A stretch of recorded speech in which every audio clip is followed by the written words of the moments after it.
there's a truth modern people can hardly accept. In a land where the sun only drags itself across the sky like a tired ghost, winter isn't a season. It's an invisible force that squeezes the life and will out of everything it touches. Northern winds crash down like thousands of thin blades, slipping through fur, through wood, through breath, and sinking deep into every joint still awake. In those months so long they make people lose their sense of time. No warrior ever believed their strength could stand against the cold. Their real enemy wasn't on the battlefield, but crawling silently under every doorway, waiting for the moment humans became weakest.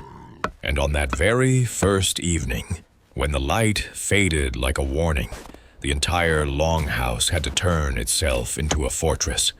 Every beam, every stone, every layer of hide was placed exactly where it needed to be. Not for decoration, but to face an enemy with no face. Expose even the smallest crack, and the cold would slip in as fast as a knife point, turning that night into someone's last. The Vikings understood that surviving winter wasn't about bravery. It was about absolute preparation, a level of vigilance so intense that even sleep became a test. If you find the way they confronted the cold, astonishing, keep watching, because behind that frozen silence still lie many secrets yet to be told.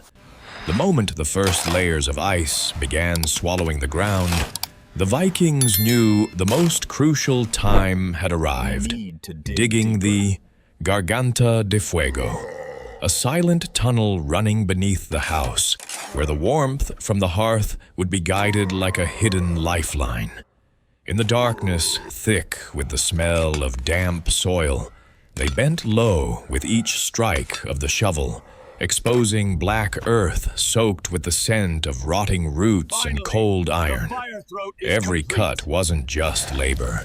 It was a plea for survival for the winter ahead.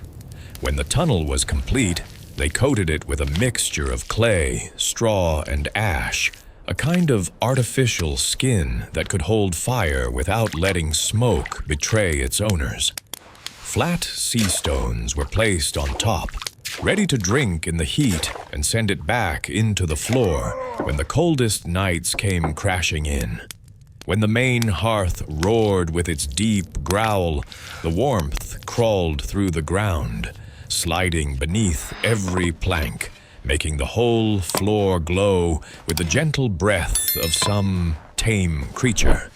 But that system was as fragile as winter itself. Just one small crack in the clay, and smoke could reverse its path, poisoning the entire family in their sleep. That's why every bit of warmth rising from beneath their feet was the result of knowledge, patience, and a faith that could never afford to be wrong. When night slid down like a cold, wet, black cloth, the fire in the central hearth slowly died, and the cold began to creep up from the ground. The Vikings revealed a secret shared only with those who knew how to keep their breathing steady. The lecho encendido, a bed with live embers hidden beneath layers of earth and stone, something considered both a saving hand and the greatest danger within the longhouse. They created the embers by burying wood deep in the soil, letting it burn silently until only a glowing core remained, light, brittle, and carrying a heat with no scent but capable of killing in absolute silence. Those glowing coals were placed inside a clay vessel or a small iron box, then covered with a layer of damp sand to keep the flames from rising. Finally, thick animal hides were spread over the top, where the sleeper felt only a gentle warmth, like a soft hand holding them up. But everything was safe only until it wasn't. Just one small crack in the vessel, whether from a bump or from drying earth shrinking, was enough for fire to slip through the sand and catch the hides, turning the entire bed into a funeral pyre in a handful of breaths. Viking children were taught early to listen for a sound almost no one else could detect, a sharp, dry crujido, the sign that the embers were waking up stronger, more dangerous. Miss that sound even once, and the whole family might never wake again. Sleep inside a longhouse, therefore, wasn't rest. It was a gamble with death. The strong one wasn't the person holding an axe, but the one who could read every smallest signal from the fire still breathing beneath their back. If this detail surprised you, share your thoughts below. The Vikings' survival secrets still hold many things that send chills through us today. In the lands where the sun slid across the sky like an unfaithful guest, the Vikings understood they could not rely on fire forever. To survive winter, they had to learn how to gather every last breath of warmth nature allowed. That's why walls made of stone, turf, and clay weren't just built to block the wind. They were positioned with such precision that being off by only a few degrees could cost an entire family dearly. Many households recounted how, in the winter before, they lost elders and children simply because the walls had been set in the wrong direction, leaving the home without even the faintest trace of daylight. Death came not from snowstorms, but from a tiny architectural mistake. When the sun peeked over the horizon, even for the briefest moment, the dark walls absorbed the light as if drinking drops of life itself. Just 1 hour of sun could determine who would make it through the long night and who wouldn't. The warmth stored inside the stone and turf became a fragile layer of heat, barely enough to keep the bone deep cold from slipping into a sleeper's ribs. People of the past placed their hands on the walls every afternoon to feel how much warmth the stone still held, because they knew the walls didn't just keep the sunlight, they kept hope. If this detail sends a chill through you, share your thoughts. Those small secrets once decided the fate of an entire Viking family. When darkness settled over the roof and the temperature dropped so fast that even breath turned into mist before their eyes, the Vikings understood they could no longer rely on a dying hearth. They had to create small sources of heat close enough to the body to trick the cold stalking each heartbeat. That was when the vasillas de agua caliente appeared, fired clay bowls, leather pouches, or small skins filled with boiling water, wrapped in thick wool to hold on to their precious warmth. In the air heavy with the smell of metal and pine resin smoke, pouring boiling water into a vessel became a nightly ritual, as if the clan were preparing temporary hearts to withstand the invisible cold curling around the house. These vessels were hidden under animal hides, placed at the feet or pressed against the belly, places where the body lost heat the fastest. Just one touch felt like the blood suddenly warmed a degree. But that gift was as fragile as everything else in a Viking winter. A leather pouch cracked by the cold, or a clay bowl shattered by thermal shock would spill boiling water, soaking the bedding and turning the bed into a death trap as the temperature plunged. That's why mothers often shook the vessel lightly before handing it to a child, listening for the sound of water shifting inside to make sure there were no cracks. And on the longest nights, a few well-placed vessels could keep an entire family alive until dawn. Among the coastal villages where the north wind crashed down like the hammer of an unnamed god, the Vikings built a silent creature whose power only those who survived many winters could truly understand. The Horno de Piedra, a stone oven swelling like the belly of a beast sleeping beneath the longhouse floor. During the day, they fed its stone belly with the dry wood stored through summer. The fire trapped inside the thick stone walls rumbled with a low echo, like the heartbeat of a giant, until the flames faded and the heat seeped into every crack, every grain of the mountain rock. People of the past believed stone didn't just hold warmth. It held the memory of fire, as if each stone were an old warrior standing guard over the clan's sleep. When night fell, the floor chilled like steel, and wind whistled through the wooden seams. The bench placed over the oven began to warm, first as light as breath, then spreading like an enclosing embrace. Children were laid on that bench to fight back the cold, clinging to their bones, while wounded warriors found life again as the stone heat soaked into their muscles, easing wounds no healer could cure. But such power had to be tamed. Just one damp piece of wood, one impatient firing, or a single gap left unsealed in the earth could cause steam to burst, cracking the stones and sending toxic smoke into the rafters. The Vikings listened to every tiny fracture in the stone, treating it as a warning from the very god guarding their warmth. If the image of a stone oven silently protecting an entire family leaves you curious or unsettled, share your thoughts. The story of these stone firekeepers still holds many secrets yet to be revealed. On those rare days when the sun lifted above the horizon like a golden coin slipping from the hand of the gods, the Vikings seized every second of light to feed warmth into their longhouse. Walls built from dark stone, thick turf, and charred wood weren't just meant to block the wind. They were meant to absorb the faint sunlight, as if drinking every drop of winter heat.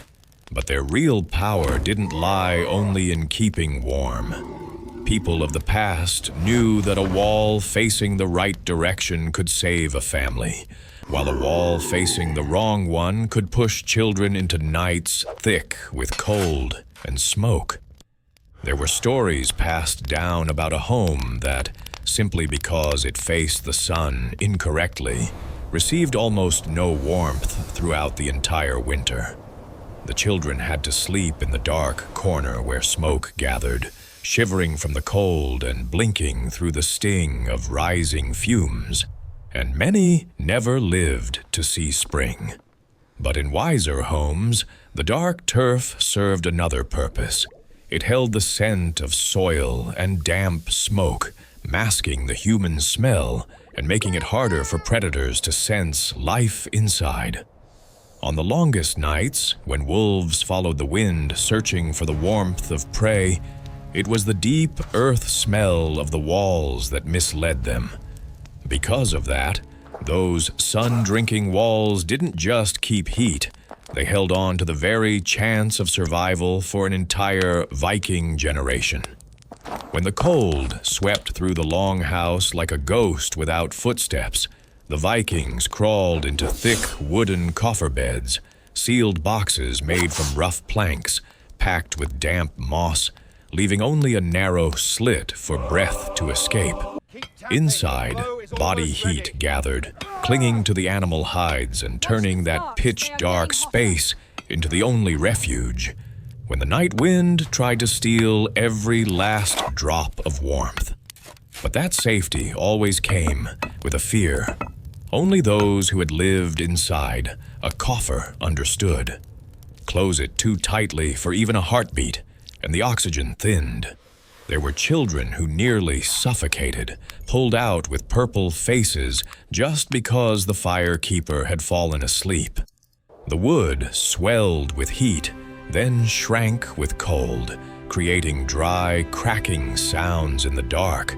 A single snap was enough to jolt the whole family awake, because if a board broke, the wind would rush in and the warmth would vanish in just a few breaths.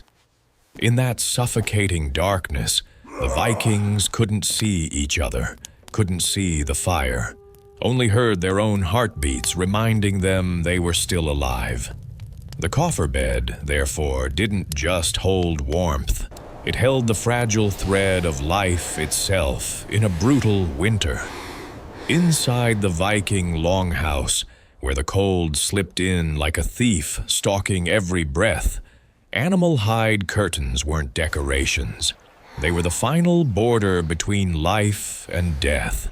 The thick cortinas, soaked with the smell of smoke and seal fat, hung at every doorway, every corridor, every bedside, as if the entire house were divided by an invisible set of rules everyone was forced to obey. Elders in the clan remembered all too clearly the fateful nights when simply forgetting to pull one curtain let a draft slice across the floor, sucking away the warmth and taking the life of an old woman in her sleep. That story became a warning passed from generation to generation. Neglect one curtain, lose one life. Each layer of curtain, therefore, hung like an oath of protection. The more layers there were, the more hope there was of surviving winter. Viking children grew up with a strange ability modern people can hardly imagine. They could sense cold wind, feeling where the draft entered just from the faintest change on their skin, then pulling the curtain, stuffing hides, placing coverings exactly where needed, like tiny warriors guarding the warmth of the entire home. On nights when snowstorms clawed at the roof like talons, the cortinas didn't just keep the heat inside. They created small territories of safety, where the cold was stopped in its tracks and people kept their last warm breaths. If this detail makes you see curtains in a completely different way, share your thoughts. Survival in a Viking winter was always woven from the smallest things. There is a secret many modern people find hard to believe. On the most brutal winter nights, the Vikings didn't sleep on beds. They slept on a block of stone, still holding the memory of fire, as if placing their fate on the back of an extinguished volcano. The Horno de Piedra, the great stone furnace lying beneath thick wooden planks, was fired all day until the stones grew hot enough to store warmth for hours after the flames died. When night descended, that heat slid through layers of earth, seeped into the wood, and rose like a slow, deep sigh that carried the whole clan into sleep. But that warmth always came with danger. If the fire was lit too late, the stone heat would surge upward, turning the sleeping platform into a scorching trap. If the furnace wasn't packed with earth carefully, smoke would leak into the bed, poisoning the family in silence.